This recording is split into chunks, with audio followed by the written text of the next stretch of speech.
So in the Northeast, we have a lot of deer, and deer really like young applewood and also other fruit trees as well. So it's really important to protect the trees from deer because they can munch them down so much that the tree will die. And it also makes it a lot more susceptible to cold weather when it's being eaten back. So we have a really simple system where it's just one post and 10-foot length of welded wire fencing.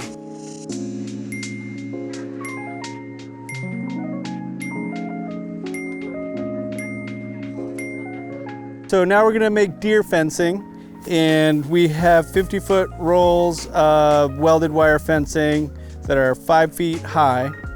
And we're going to also use these 6-foot metal U-posts. And I've got 50-foot rolled out of tape to measure. So I'm just gonna start rolling this down.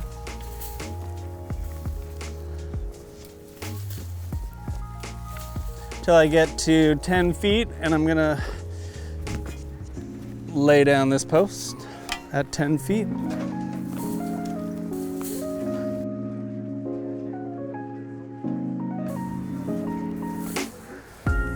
Then again at 20 feet.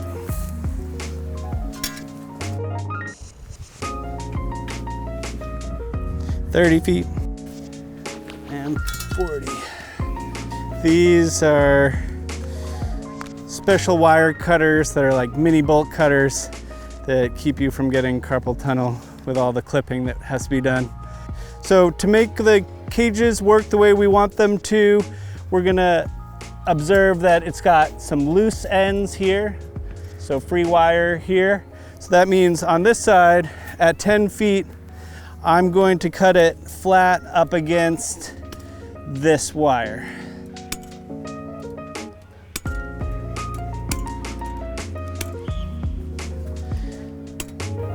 When you get to the last clip, you got to make sure that you're aware that it wants to roll on you. So I've got my foot on there, I'm gonna cut it and then let it roll.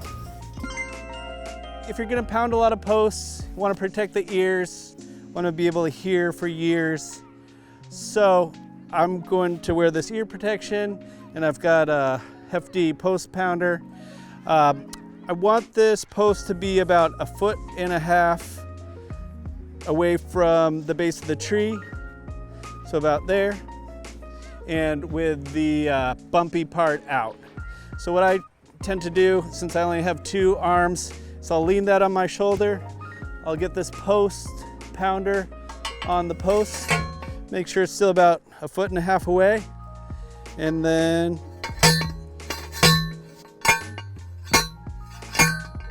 until that footing gets into the ground and you can't see that footing anymore. Straight is ideal.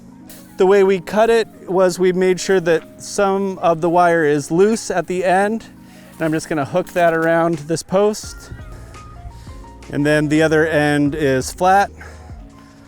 So what I'll do now that I've got this around the tree, what we like to do is tuck, since this is a schoolyard, we tuck most of the loose ones. So I leave one at the top open, and then I'm just kind of tucking these down. Always want gloves. Gonna leave one in the middle, and then the rest I'm kind of tucking down just to have less pokey things out and about. And then one like third up from the bottom, I'm leaving that one loose too.